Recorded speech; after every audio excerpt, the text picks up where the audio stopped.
Welcome to the little intro section we have at the beginning of every one of these Hatecasts. Now, I got two things to fill you guys in on. Number one is to sign up to our newsletter. You can find the link to do so in the description box below.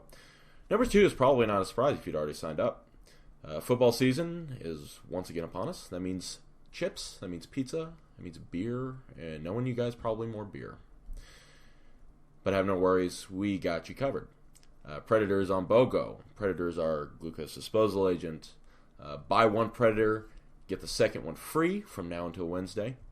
We also sprinkled in a 25% off code, which is NFL25, to be the pineapple on your pizza, or pepperoni if you're a normie. Okay, I'll be honest. I said that to rile people up. That's okay. Have no fear, the Hatecast is yet again here. In this episode, we go over some current events, including and almost exclusively the CrossFit Games. Plus, we got some other ranty bits in there I'm sure you will all enjoy. Also, while I still have you, we had a connection loss somewhere through the Hatecast, so I apologize for Jamie's shitty internet. Still a hell of a listen, though. This is another casual Sunday, and I hope you guys enjoy the show.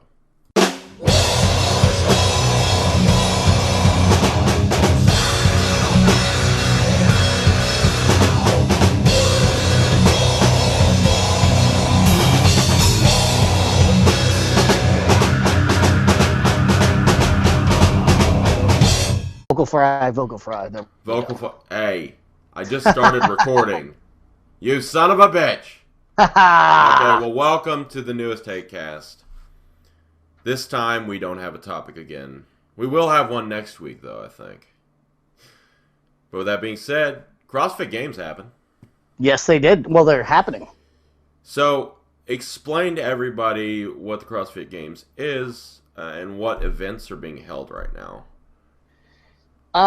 So the CrossFit Games is sort of the penultimate, well, it's actually the ultimate. I always misuse penultimate. Penultimate means the next to ultimate. This is the ultimate in CrossFit fitness. It's to determine who is the quote-unquote fittest person on earth. And so the CrossFit Games thus far have been a crit, which was a 7.5-mile bike race on a closed track. Then there was they did 30 muscle-ups on rings, and they had excessively long straps, so there was a lot of play in how much your arms could move, which affected them greatly. Then they did the CrossFit Total, which was it was a squat max, and they were very strict on judging rules for all those people who like to talk shit, who like to talk shit about CrossFit and their deadlifts and blah, blah, blah. They were extraordinarily critical of, especially the overhead press and the squat. So it was squat, overhead press, and deadlift. And then they did a 42,000 meter row, which is absolute insanity. And then right now they're doing an obstacle race. The girls are doing it with a 14-pound tactical vest on, and then the guys, I think, are using a 30. Okay. Tactical. There it is again. Oh, it's super tactical. Well, this one's actually sponsored by the Marines or some such, so. Oh, well, that's fine. They need to make a buck, too, I guess. Yeah, I saw the Heat event, the event 3, so I'm guessing that was the total event where they did squat, they did overhead press, and then they did deadlifts. Now, when I watched the clips that I did, right, the highlights, it said that they did this the day after doing that bike. No, it was the same day. Oh, it was the same day. Okay. So they did the bike, then they did the 30 muscle-ups, then they did this total. And then they had the row afterwards. Do they like punishment, is my question. Yeah, they do. They're just masochists. And the crazy thing about it is, I don't have it up because I honestly, because I didn't hear from you, I thought you weren't... Oh wait, here we go. I thought you weren't going to be doing the podcast with me this morning. No, we're good. I'm being lazy this morning. Yeah, clearly. With a dog on my lap. But you'd expect the person who trashed everybody in the total to suck on both the endurance events. And I think the guy who took second in the total So he pulled 595, and when Correct. I say he pulled 595, he pulled it easy as shit. He pulled 595, he squatted 455, and he strict pressed 200. Yeah. He won the 42,000 meter row. Yeah, and he had a 1250 total, by the way, Yeah. between squat, overhead press, and deadlift. Now, something I thought was interesting is some of the male athletes, when I watched the highlights, set, when they did overhead press, they set the bar down behind their head. You think they're incorporating a little bit of behind the neck press into their training? Oh, absolutely. I think they definitely do. I think one thing about especially the CrossFit Elite, is I don't think they actually do CrossFit. I think they do a couple of the events, or a couple of the workouts like Murph, and the ones that they generally test. I think they Yeah. do those. But as a general rule, I think they just basically strength train, and then they do endurance training. I don't think that they do a lot of like CrossFit workouts. I definitely know that Matt Frazier does that. Yeah. Just because I know that he hangs out with a bunch of powerlifters and all that stuff. So he trained. My guess is like every sport, like you train what is good for the sport, and then you do the stuff that makes you happy, right? So Yeah. if you're That's a really excellent way to describe how everybody should train. yeah, so if you're concentrating on total, like it's really important for you to get a big total, like squat, bench, dead, or squat, overhead press. By the way, I love the three lifts together. I absolutely love squat, overhead press, and deadlift. I'm gonna have to start incorporating those three into my training back to back. I don't know why I've never done it before, but that seems really fun. Just watching it seemed really exciting and fun to me. And for anybody who is listening who didn't watch the CrossFit Games, and you might look at these, especially the guys, you might look at their lifts and think, well, they're not all that strong. Number one, you look at the girls. All the girls are they're really between 120 and 148. And those girls are mangling 99% of the female powerlifters out there in those Correct. weights. Mangling them. It's not even a comparison. But the guys... Also, they seem to be, and I'm sorry to interrupt, but they seem to be a little bit more muscular, too. They're beautiful women. They really managed to capture a combination of femininity and muscularity that I don't think anybody else has ever managed to capture in the history of, like, until like between the Spartans and now. I don't think that's ever happened. I have a theory on that, but we'll get into that a little bit later. So, but go ahead.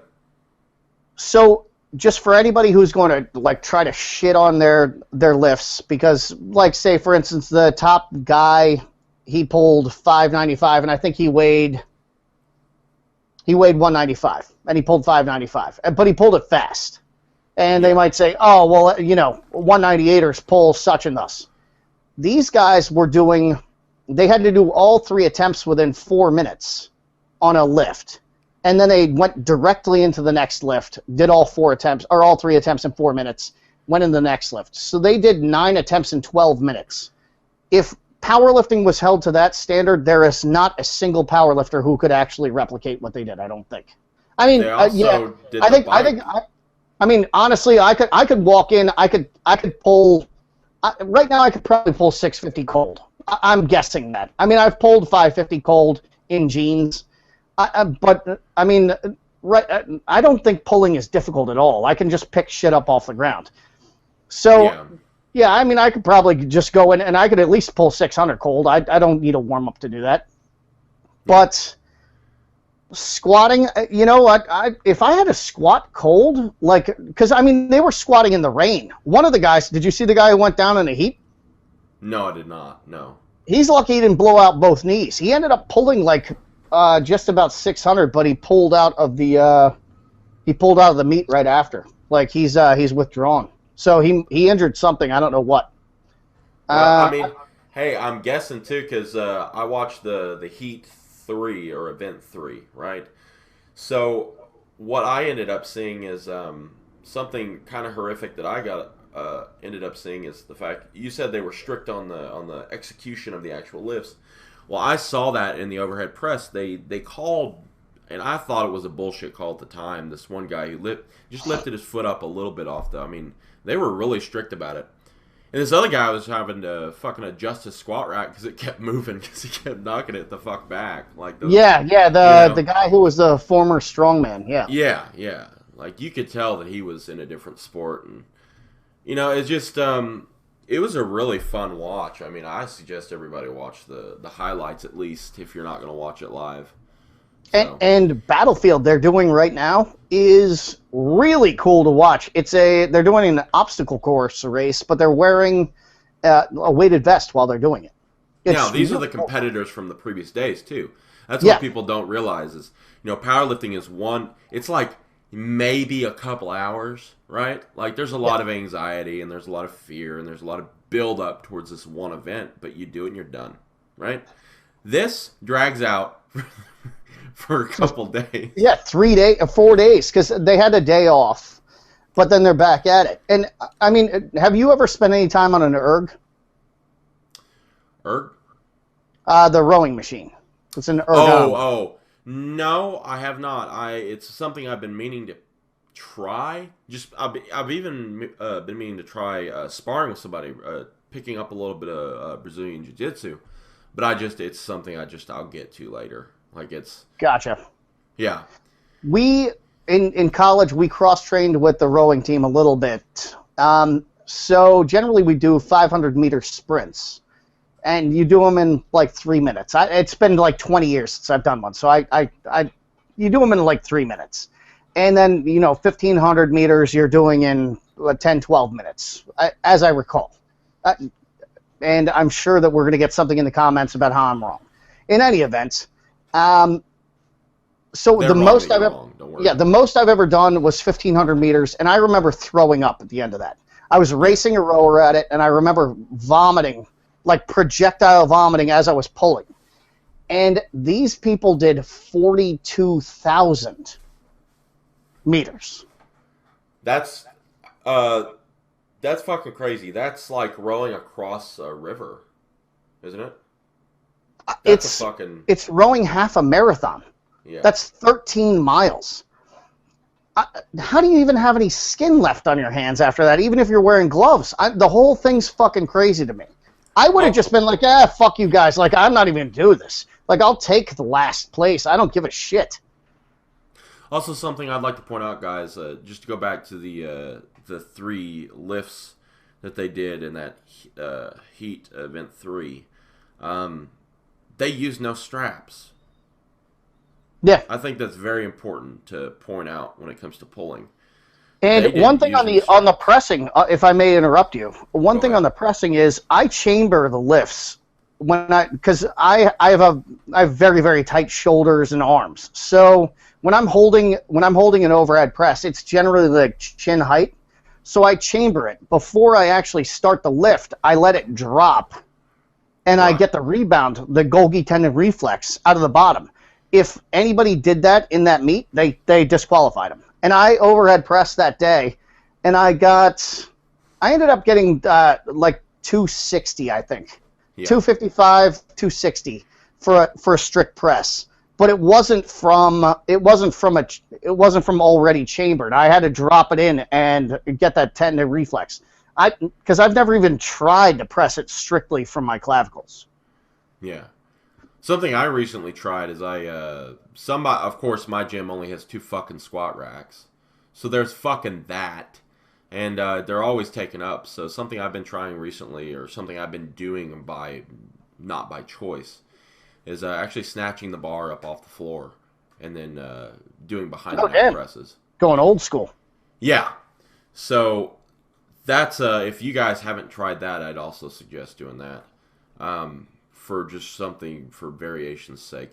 It's a little awkward snatching it up. I think that would make a fucking fantastic event, by the way. Snatching it up off the floor and going into strict press. Like a continental to press? Yeah. So my problem with the continental is I don't have a belly to set, and I never wear a belt. So, like most people, when they continental, they pull it, they set it on their belt, and then they have a belly they can roll it onto. They rest for a second, they roll it up onto their chest. I have none of that, so I don't either. I just have muscle it up. That's what I did. I mean, yeah. But, yeah, it's fucking crazy. So what? Oh, I got a missed call. What? How rude during the podcast. So what's left for the CrossFit Games? So it's the obstacle course, right? Which is this grueling. How many miles do you think would be in this obstacle course, or can you kind of explain to us what this obstacle course? They start with a dummy drag. I don't know, and the dummy weighs, I think, like 160 pounds or 180 pounds. They have to drag it, and they're all dragging it incorrectly. By the way, I don't know if anybody's ever dragged a dummy, but just from a physics standpoint, the higher you pick it up, the less drag there is. So basically, you're just walking by yourself. All you have to do is like hold your biceps in position if you're holding it straight upright. All the girls were dragging it by the vest, so they're getting all that resistance of they're dragging it off the ground. They have to lean over. It was a bitch. The girl who was trashing everybody, who was gorgeous, whose name it was Bethany something or other. I'll look it up. Go ahead. In any event, she was trashing everybody, and she just yanked it up, grabbed it under the armpits, and went. And then she mangled everybody. And that's the way you really need to do that event, in my experience, having done it in wrestling many, many times, because we used to have to do that with wrestling dummies. But then they have to do a rope climb with a weighted vest on. They have to walk a plank. They have to walk like a log to balance on it and then swing on a rope. I mean, there's a variety of different things. It's not like a lengthy thing, but there's an interesting combination of strength and balance that goes into it. So it's just grueling. Yeah. Yeah. One of the girls in the first heat, so there were two rookies that were actually leading the first heat. And the one girl who was winning fell literally at the finish line. And so she got up, and she was so tired, she's crying as she gets up, and then just yanks the dummy across the line, and she had lost, and then just collapsed on the ground weeping. And I don't think she was crying because she lost. I think she was crying because she was so fucking tired she wanted to die. Because, I mean, honestly, if I had to do a 42,000 meter row, I would check myself into a hospital afterwards. There's no chance. There's no chance of me I wouldn't even walk up a flight of stairs 2 days later. And these people are doing this obstacle course. It's insane. Yeah, that's something definitely that I've been thinking about implementing into my training. Some sort of conditioning work. I know that I get gassed really, really fast. And, it could be from the rapid weight gain. I mean, I'm up to 273 pounds from like 239. So, I mean, it probably is that. But yeah, I mean, there's really no question. That's what it is. Don't worry about it. It'll be fine. But it's just... It's one of those things where I want to start adding in some conditioning. So I might pick some things up from the CrossFit Games. I might take the rower for a little spin. I know our gym has one. So what is the perception of CrossFit in the bodybuilding community? Because I know what it is in the strength community, and it's very derisive. And I really think it's out of jealousy because those people are hot and they're strong, and powerlifters are generally neither of those things. So, what's the perception in bodybuilding? It used to be, now when CrossFit first came out, it used to be like cross shit. It used to be, kipping pull-ups, ha ha ha, everybody laugh at that. But I think as time has went on, people have found that not only were people from other sports going into CrossFit because I mean, let's face it, before CrossFit, there really wasn't a sport for people that were, very, very athletic, right? I mean, explosive, fast, had great endurance. That wasn't either contact sports, which nobody likes getting their face smashed in, right? Or it wasn't, or it was just some fucking half marathon thing, right? Which is long and grueling and arduous and not very athletic and explosive at times. And the CrossFit It's Games, also at the end of the day a fun run. So it's not competitive. Right. So the CrossFit Games kind of filled in that hole that we've had, and I think more and more competitors are starting, or more and more people, regardless if it's bodybuilding, whatever, are starting to realize that. The general consensus right now is everybody still makes fun of fucking kipping pull-ups. I'm sorry, but if you do kipping pull-ups, we are going to laugh. And it's fine, because that is literally... It's a thing, right, for CrossFit. It's a thing. There's no reason, right? And, I mean, everybody, I think, universally loves muscle-ups. Muscle-ups are fucking athletic as shit, right? They're just impressive on their face. Nobody can say it's not impressive. And I think something that CrossFit has done good is brought back rings. I actually do like a little bit of ring work. Now, in my old gym, they used to have a pair of rings that would hang, and we could do pull-ups and, dips and stuff like that on the rings. It's really fucking cool, and if you've never played around with rings, guys, go ahead and find yourself a shot. Give it a shot, and it will change. It will blow your mind how unathletic you are on rings versus anything else, especially if you're doing like pull-ups on the rings and you're just used to doing them on a straight bar, right? Because it really is a different animal. But I don't know, man. I think the perception is changing almost universally. But the guys who are in bodybuilding and powerlifting and strength sports deep enough know that what you see at these CrossFit gyms and at these boxes, right, that are completely stupid, and you see people snatching and falling over, or you see people clean and jerk break their fucking knees, whatever. Fucking weird ass fucking injuries that come with CrossFit that they almost become known for. That has a lot to do with bad coaching. I'll be honest with you. It has a lot to do with people also trying to progress too fast in doing CrossFit. I mean, it would take me some adjustment time. How would you handle the transition, man? Like if you try to just go balls out right now CrossFit, like you're so I was hired by the company that made Wodify, which is the program that everybody in CrossFit uses to track their progress. Right. So I helped program that. And we had a CrossFit gym that was right across. So we were in this it was like an old factory building that they had turned into like a really bougie indoor mall. And right across the parking lot from us was a CrossFit gym. And they had like this CrossFit on-ramp program. Yeah. A Navy SEAL had set the gym record.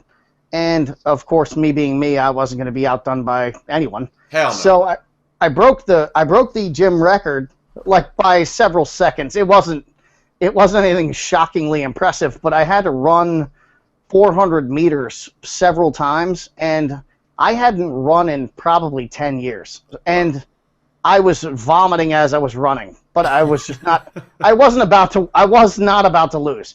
Collapsed across the finish line. I was like shaking and twitching and passing out in the team meeting we had afterwards. And I was sent to go get wings at the wing place that I always ate. And so I was pumped because I got free wings out of the deal. Except for the fact that the chick that worked at the wing place had a kid that had pneumonia. And she told me this as I was getting the wings, but me not thinking, I had burned my lungs. That's what I call it. I call it burning your lungs. When you get that like cough because you've like overexerted yourself aerobically. Yes. So I burned my lungs during that thing bad. And so I'm hacking and coughing. I walk in there. I feel like I'm fucking dying. And I mean, I was literally falling asleep in the car as I was driving there to get the wings because I was that exhausted. Well, she had pneumonia from her kid. She gave me pneumonia. So I had walking pneumonia for a fucking month working for this shit dog company, which nobody should ever fucking work for. Conagent is a pile of fucking shit. Don't work for them. I'll fucking fight anybody who works for that fucking company. I hate them. But yeah, so I have done CrossFit workouts. They're brutal. I don't know how I would train for them because, quite honestly, I would avoid them at this point. I had walking pneumonia for a month because I'm not a person who goes to the doctor. Yeah. And so I was sweating through my sheets. I ended up having to throw out my mattress because I had sweated through my mattress. I kept having to flip over my mattress because I kept sweating through it while I was sleeping. And when I finally went to the doctor, I felt pretty good. I went to the doctor and they were like, "You have 104 fever." And I was like, "This is the best I've felt in a month." And they were like, "You're lucky you're not brain dead. You're a fucking idiot." So I really don't have any recommendation other than don't do it. Because I'm not a person who likes to run. At this point, I'm strong enough that if I can't fight it, I certainly can't run from it. So what's the point? Might as well just do like Jason, that black dude at the end of Jason Takes Manhattan, and he just like stands and bangs with Jason on the top of that building. Yeah, that's what I'm about. Like throw three punches and get my head knocked off. I'm fine with that. At least I made the crowd cheer. You know what I mean? Well, that's interesting that you say that because you have a bunch of these videos going around like bodybuilders versus CrossFit and all these clickbaity fucking what the fuck evers, right? It's all clickbait. And all these people's like sometimes a bodybuilder wins. Sometimes, do you think? Because those obviously aren't fucking like top level CrossFit athletes because they would stomp a bodybuilder or a powerlifter or a strongman competitor in CrossFit. They would stomp them just because. Oh yeah, it wouldn't even be fair. I think we get this, and this. There's a great quote from your most recent article about specificity, right? Yep. It's for insects. Specialization is for insects, but. Just like insects, like the fly that chases the shit to land on, right? We're deep in that shit. We're deep in specialization. And sometimes when you get, a top level powerlifter, top level bodybuilder, all that stuff, if it's not in their program, they're like, I can't do it.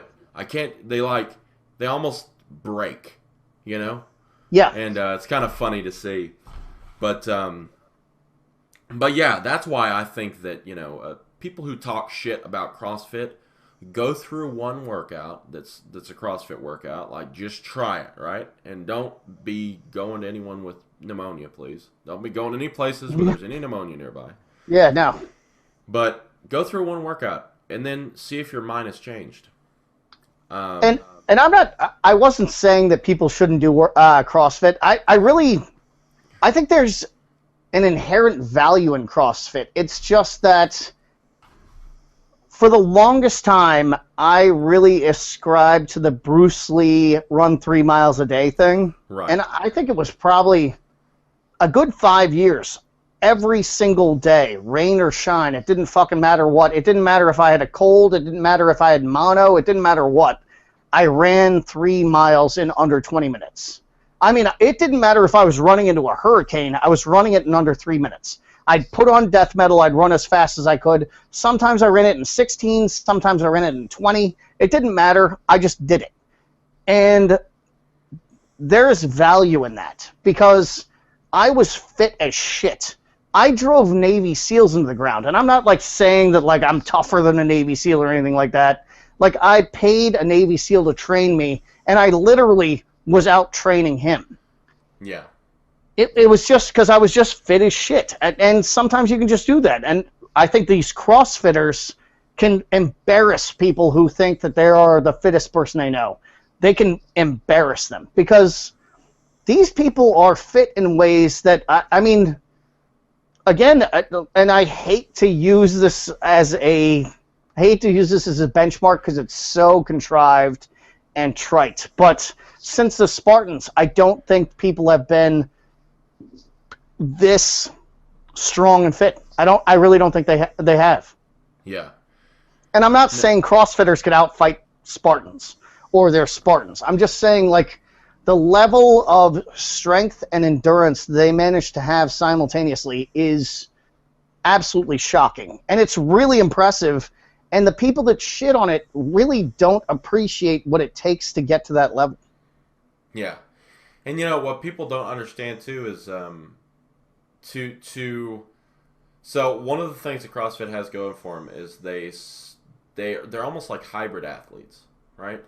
It's not almost. They are exactly hybrid athletes. Right. And sometimes some of the best CrossFit competitors fail in other sports. And I mean that in the nicest possible way. I mean, I know a couple of people personally who have failed bad. I mean, they didn't get lean enough for their first bodybuilding show, or they didn't get strong enough for their first powerlifting competition, and they just fell on their fucking face. They went over to CrossFit and dominated, right? Because there wasn't a place for the type of people that they are before CrossFit, except for combat sports, which I have massive respect for people in CrossFit sports, right? Or I'm sorry, combat that's sports. one thing we do need to discuss is the bare knuckles that's coming on. Yeah. I'm not really sure how I feel about that. So what are the benefits? What is added with bare knuckle? I do want to kind of get your opinion on that. What's added with bare knuckle? I know it's more brutal, right? I mean, you can't cushion your hands. Your hands are going to get fucked up, right? But what's different and what's special about it?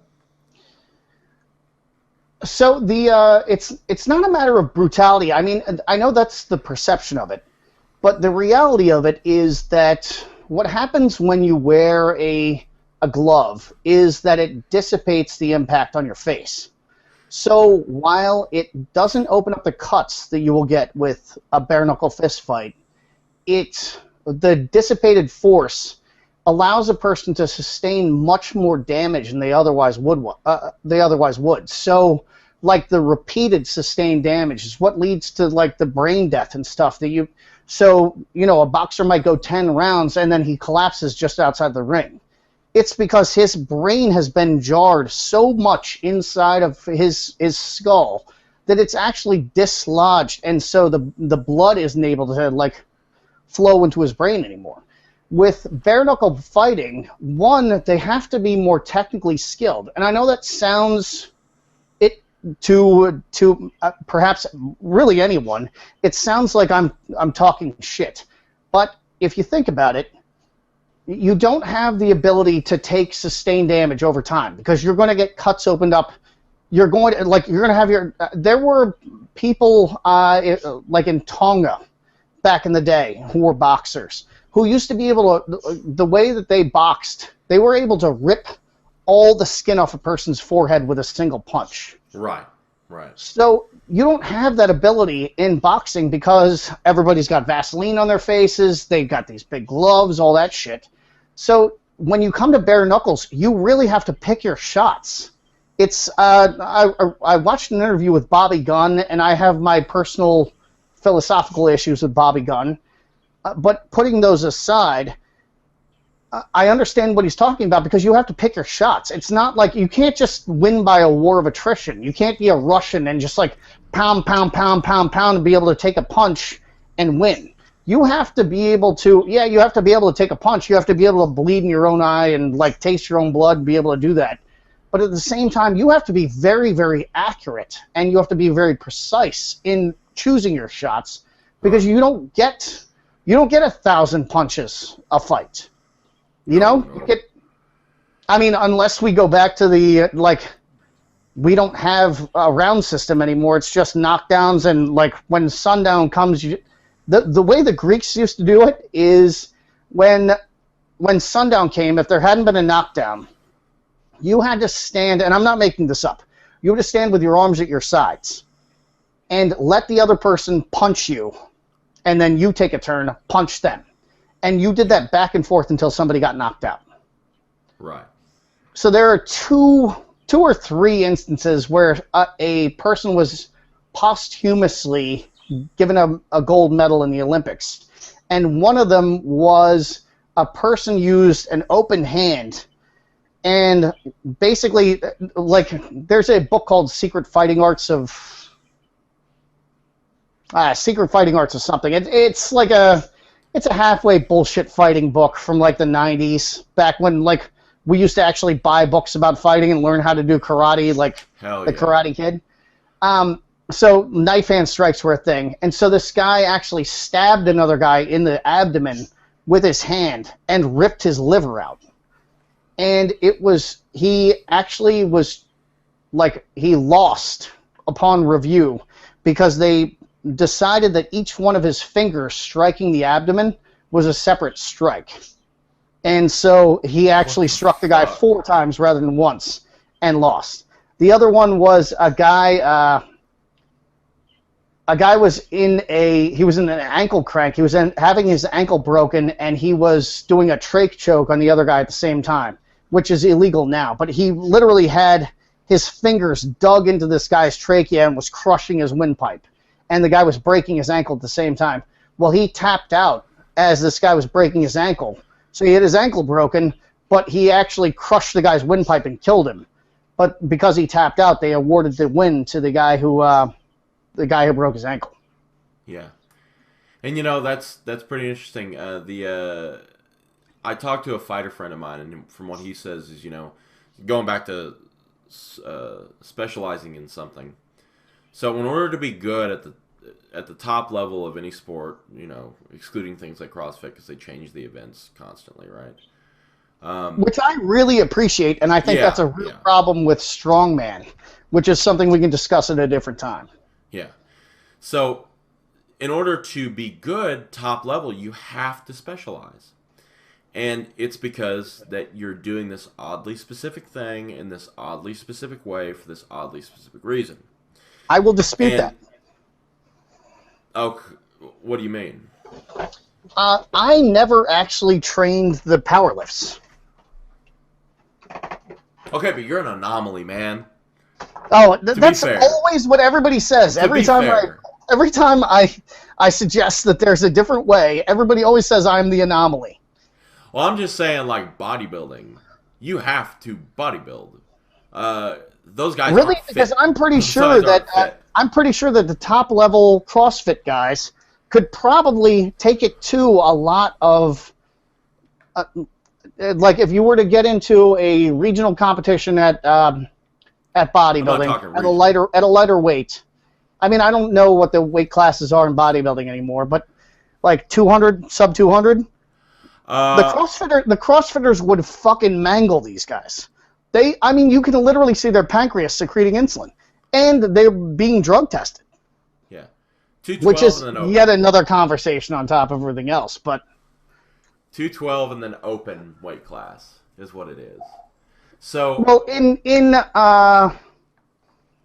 the IFBB has weight classes, like in the amateurs, right?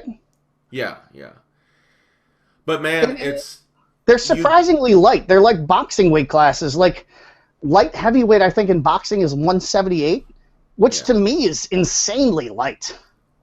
Isn't it? Look here, man. In bodybuilding, what ends up happening is you have somebody starting in a weight class, and then they move up a weight class, and they move up a weight class, and they move up a weight class. Then eventually they go into open and get stomped. I mean, that's the kind of the joke of it, right? And take any one of these CrossFit competitors, add like 100, 150 pounds onto their I'm not frame. talking about in the open. I'm just talking about in an amateur bodybuilding competition. They would mangle everybody at their same weight class. That depends on how lean, how used to getting lean they are, because they're not bodybuilding lean. Have you not? Yeah, they really are. I'm telling you, I can send you pictures right now. These guys are shredded to bits. They look better than bodybuilders. Well, we'll see about that. I'll look at some pictures later. Okay. But yeah, I mean, and I'm not saying that to bag on bodybuilding, because I enjoy bodybuilding quite a bit. Why did you? Which is also one of the things people find surprising. I don't know why people find it surprising that I support CrossFit, I support bodybuilding, but I do. These things all have merit, and that's what I wrote this article about. The one that I wrote today is everybody's just like crowded into a circle, and they just are hating everything that isn't their chosen little niche sport because they're afraid of everybody else, and it's embarrassing. It's not fun.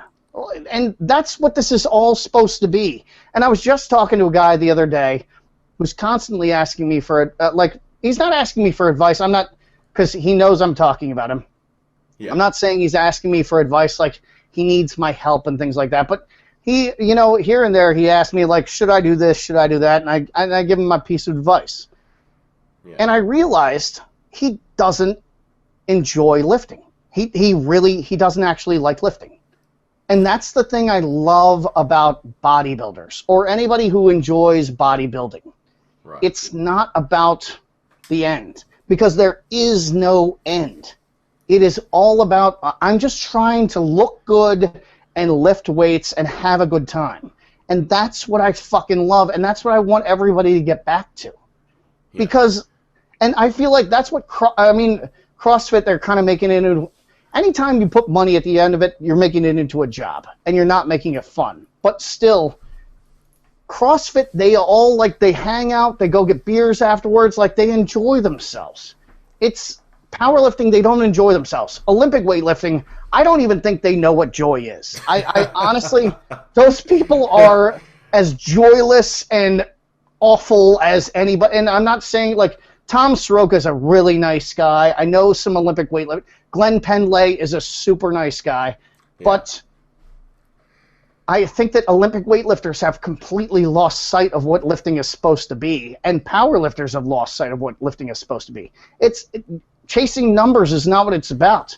It's about going to the gym, seeing somebody that doesn't do the sport you do, and throwing them a pound and being like, yo, how was your workout? All right, well, I'm going to go fucking kill this, and maybe you want to, you ever thought about you ever seen that calf raise machine, bro? Because it's over there. It's over there. That's hashtag team small calves. That's fun. It's fun to fuck with your friends and have friends at the gym. And I haven't had that in the longest time. And now that I'm back to Lifetime, I have friends at the gym, and it's cool. And I had that at Powerhouse as well. There's this crazy ass girl who's on Instagram, and my girlfriend is literally in love with her and would leave me for this girl. But she was just cool as shit. And everybody's fun over there. Everybody's fun at Lifetime, and I want people to get back to that. That's what the whole article was about. It was just lamenting the loss of fun in lifting. Also, I will say that this picture of Mr. Bernard McFadden is awesome because he has tidy whities on and moccasins. He's pretty much wearing a diaper. Oh man, I fucking love it. But dude, when I say that Jack LaLanne ripped him off, I mean, if you look at his Lifetime feats, Jack LaLanne literally did everything this guy did. And he, we have that Weakness is a Crime shirt. Yeah. I stole that from Bernard McFadden. Stole it wholesale. I will admit to that. I did not come up with that. Bernard McFadden did. This ugly motherfucker with the Jew fro, I stole it from him. Also, wearing it just kills me. Moccasins, no socks. Just fucking underwear or diaper. That's awesome. That is more of a diaper than it is moccasins, or that is tidy whities. But it doesn't matter. And he loved to fuck. That was the thing that got him drummed out of the industry. Was he just put porn into his magazines? He didn't give a fuck. He was like, it's a dick. Who cares? That's a vagina. We like fucking. Yeah. No, I completely. That's some of the reason why I like the not safe for work articles that you post up is that kind of reminds me of the stupid issue that we have fucking sweeping the nation, and it's this over obsession with politically correctness. Now I understand that your Coca-Cola or your Pepsi or whatever, fucking what the fuck ever, right? And you're advertising on someone's video, and then they say a racial slur or something, and then you fucking you're like, oh nope, we don't want to be associated with that. Nope, we must not be associated with that. We never were here. I get that, but the average person, do they care if you say the word fuck? They don't. No, and in fact, honestly, this whole we ruined the fucking Guardians franchise. I think, and if somebody doesn't kill that man, I mean, quite honestly, if I get a terminal disease, you can rest assured that motherfucker's dead. I will kill him, and I'll kill his fucking family. I'll kill his kids. I'll kill his grandma. I don't care. I want him erased from humanity because he destroyed the greatest comic book franchise that has ever existed. It was fun. It was lighthearted. James Gunn is a good guy, and like he gets drunk and tweets some weird shit. Who fucking cares? It was 10 years ago. Let's move on with our lives. And what's happening now is people are losing endorsements for shit that they said in high school. Yeah, it's crazy. Yeah. Like UFC fighters are losing endorsements because of shit they said in high school. And they're literally like, I was in fucking high school. Like, I didn't even know that anybody was going to look back at my Twitter 10 years.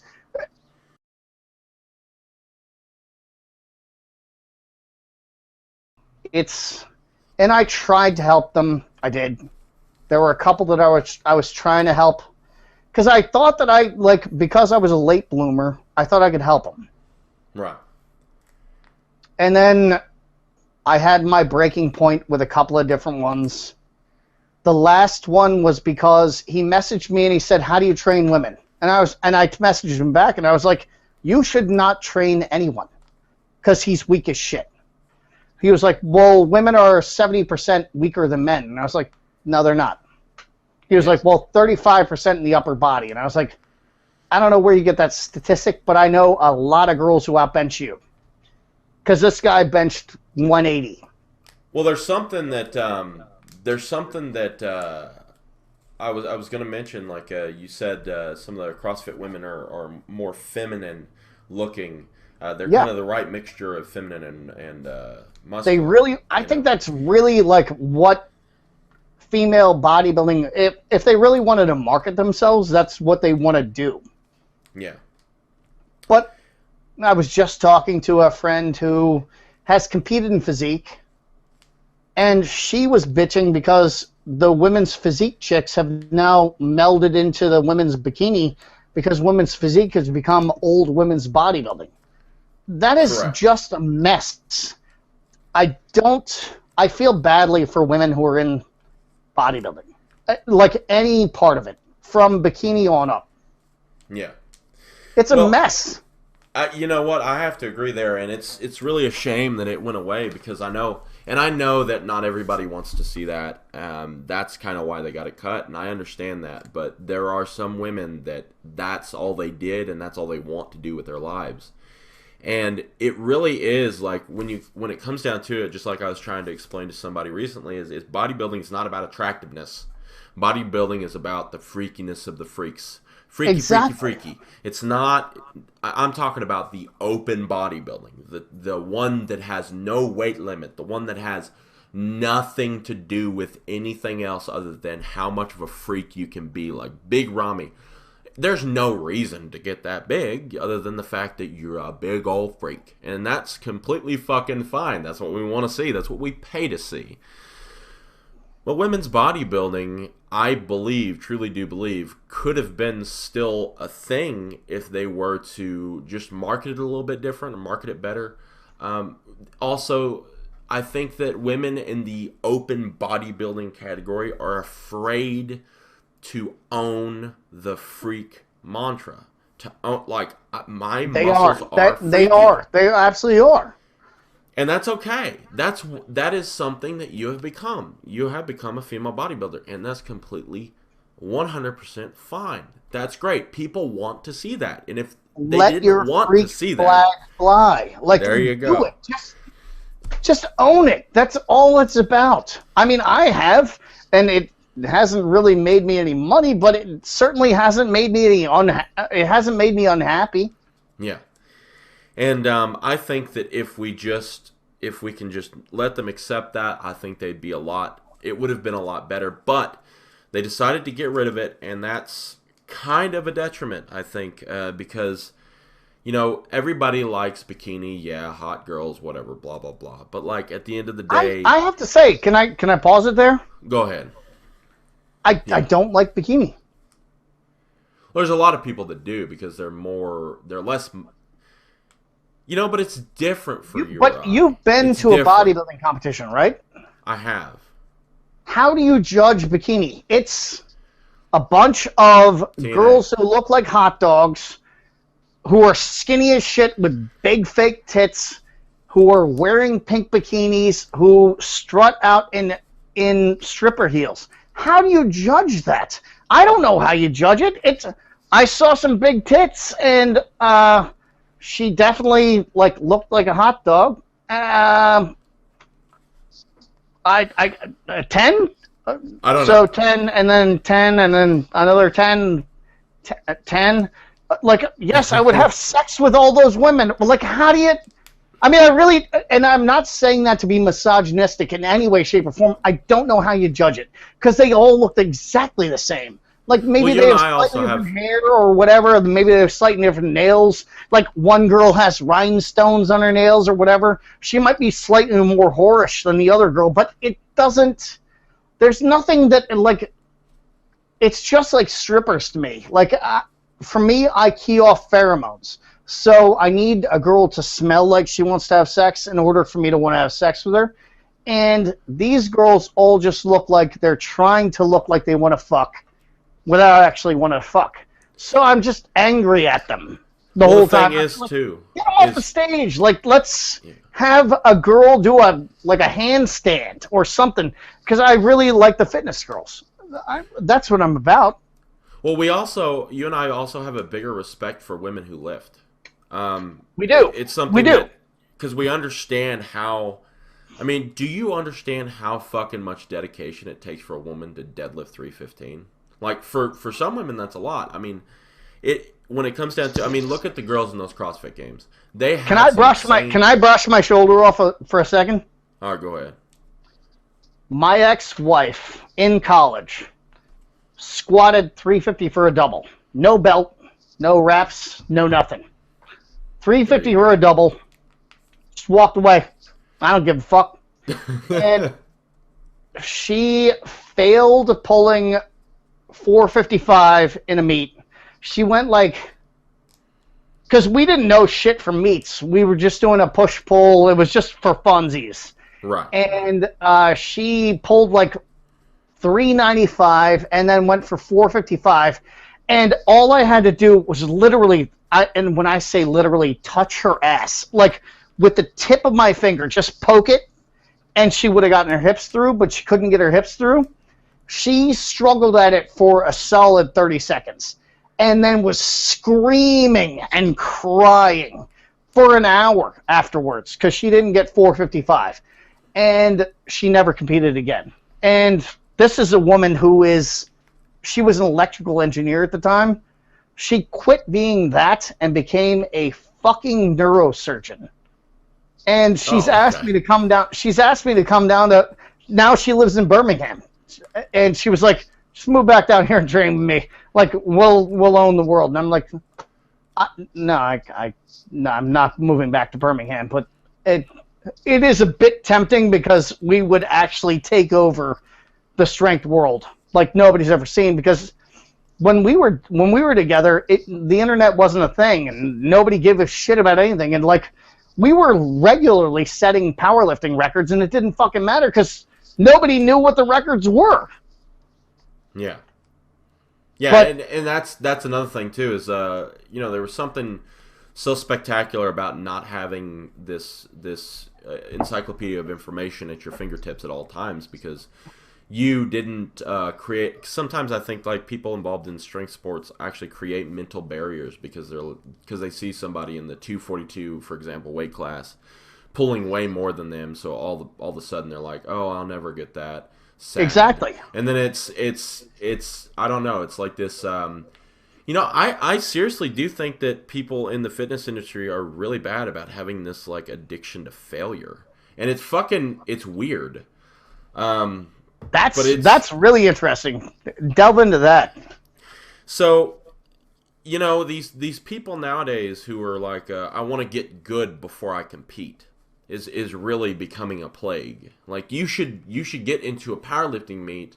If powerlifting is your thing, now bodybuilding is a little bit different, but if powerlifting is your thing, get into a powerlifting meet, You need to get yourself comfortable with the meet experience, the weights, the calibrated plates and stuff like that. No. I disagree. Why is that? You don't think that they should just jump into it instead of fucking overanalyzing it? They certainly shouldn't. I mean, I did one meet in the WNPF, which is like vaguely reported, where it was me and Carlos. I forget what the fuck his name is. He's like a 220 now. Yeah. We were the only two people drug tested in that meet, and we destroyed everybody. And I had a pulled adductor. Like, I'd pulled an adductor before that, and I had never even tried a squat in a meet before. I didn't even know what the fuck a powerlifting meet was. I just walked in and was like, well, here we go. It was a WNPF meet in like 2007 or something like that, 2008. Yeah. I didn't know the fuck I was doing. I shouldn't have done it. But we both mangled everybody. We were both drug tested all to fucking hell. Both of us have gone dirty since then, but Jesus Christ. I don't know if you heard that, but it sounded like a bomb just went off outside my window. It's a big thunderstorm. Anyway. Oh, there you go. Yeah. Yes. So, and also, he's been a dick since then, so fuck him. But anyway, so I shouldn't have done that meet. I went and did a meet after that in like 2009. That's when I think around when I started competing. And that was when I knew definitively I could stomp everybody. I don't understand why you would compete otherwise. Because I've never in my life competed to lose. And like, so even when I was on I was on the second most losing football team in high school history. There was one team in Texas that had a longer losing streak than us. We broke it in junior year. The guy who was our quarterback is now the Eagles quarterback coach, John DeFlippo. He actually took my sister to prom. But we were fucking terrible. We were terrible. But I averaged like 27 tackles a game. I was a 135-pound strong safety. I was just the angriest person who has ever played football. I was 135 pounds at strong safety is retarded. A strong safety is like a glorified middle linebacker. And I was blitzing every other down. Just because I was hateful as shit. I was like a Wolverine. So I was getting tackles left and right and upside down. I mean, I was tackling people at their fucking shoestrings. I didn't care. Like, I just laced my fingers in their fucking shoe and dragged them down. I didn't care. Yeah. So, like, that's what I come from. And so I refuse to lose. I hate fucking losing. And I won't compete unless I know that for a fact that I'll win. And so I don't understand why people compete in powerlifting if they don't at least have... Because... it's powerlifting. It's very simple. You squat, you bench, you deadlift. I don't even fucking train those lifts. I can do it. Yeah. I can win a powerlifting meet right now. I could literally get up from this podcast, go out and win a powerlifting meet, have not done any of those lifts. All I do is, like the closest I come to doing those lifts is a close grip bench press. I can win any powerlifting meet within 500 miles right now. Just because I don't fucking care. The strongest people in the world don't compete because they don't need validation. Correct. And that's why I don't think any of these sports need to necessarily... I think it needs to be a friendly competition. I think like you need to have a friendly competition between the elite. But... 98% of it doesn't need to exist. And that's just me. I understand people want to ascribe to a sport, they want to belong to something. That's why it exists. But that bothers me because I competed in powerlifting because it was easy, not because I wanted to be a powerlifter. And I don't like being a powerlifter. Well, That's not uncommon nowadays because you have a bunch of people leaving powerlifting too. And Like who? maybe do you think that has to do with the numbers getting so ridiculous, and just the intimidation factor of people deadlifting over $1,000 now? I mean, I think like we talked about the other day, I think it has to do with the fracturing of powerlifting. And I actually posted this the other day. I'll say it on the podcast, which people are going to take to mean more than it means. I do not think sumo deadlift and conventional deadlift are the same pull. I don't think they are. And I don't think they should be judged as such. And I'm not saying that sumo deadlifts are bullshit. That girl, Steffi Cohen, I think is her last name. Yeah, Steffi Cohen, yeah. Honestly, I would marry that girl if she looked at me. I would just pitch a ring at her. I would suddenly produce a 10-carat ring and pitch it into her eye. If it's stuck, I would be like, oh, you're blind in one eye, but we're married. Honestly, crap in history. She is gorgeous as shit. Like, I don't want to have kids, but I would have to have kids with her just so we could breed, because they would be the strongest, most brutal people ever. But I mean, I still don't really have faith in the sumo deadlift. I don't like it. I don't think it's deadlift. It's a trick lift. It's like the belly lift before the bench press happened. Yeah. It's just a different thing. So I'm not trying to like shit on sumo lifters. I think it's a different thing. It's like geared lifting. What about sumo squat? What do you think about that? I know that extra wide, friggin' insanely wide squat stance. That's how I squat. Okay, yeah. And I'll tell you, the sole time I squatted 700, it didn't feel like anything. Yeah. It was like the one time I was so in the groove. I don't remember what I was listening to. I think it was the Hoods. And I was like super insular. Like I was a ball of fury that was in my stomach, and it was coming out in my lifting, and it was beautiful. So I walked it out, I squatted it, I had no spot, nobody watched it, nobody even knew what I was doing. I got it, I racked it, I didn't fucking care. It was just one of those things that was just for me, and I did it. And it was amazing. But it was so easy. It was so easy. I feel like maybe 750. I don't know. I don't know what I had that day, but I just was like, I just wanted to do 700 that day. It was just one of those things. I don't know if you've ever had that day where you were like, I hit a number and I don't even understand why I hit it, so I stopped. Yeah. You ever have that day? Yeah. I definitely have. Yes. Yeah. So that was one of those days, and it was beautiful, and I just stopped. Yeah. And it was, I think of it in the same way I think of like some of the best times I ever had with my dad. Like they're like behind glass. That's one of those times. So yeah, everybody has those lists where they look back on, and it's kind of this awe-inspiring moment, and that's kind of those times is where people get really hooked on lifting, Exactly. Now, sometimes they aren't 700. Sometimes, like there's memes going around about the first time you bench 225 or whatever, haha, whatever. But yeah, for a lot of people that was fucking special. For a lot of people, pulling 500 for the first time was special.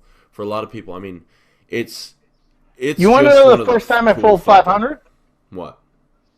I had mono. And I didn't actually, because we didn't have the internet like we have the internet now. So I thought I was on steroids because I was on prednisone. Okay. Well, so I went in the gym and pulled 500. Because I was like, I'm on steroids, I might as well pull it. So I had mono. I could feel my liver bulging as I did it. No belt, no nothing. Just to clarify, guys, no performance-enhancing properties of prednisone. Calm down. Yeah, no, none at all. They actually reduce your performance. But yeah. Yeah, I did that in the University of Arizona gym, and that was the day they banned me from the gym. Yeah. Because they knew I had mono. They knew I came in to max out, and they were like, you should not do this. I did it. They're like, all right, you've pulled more than all of our linemen. You need to get out.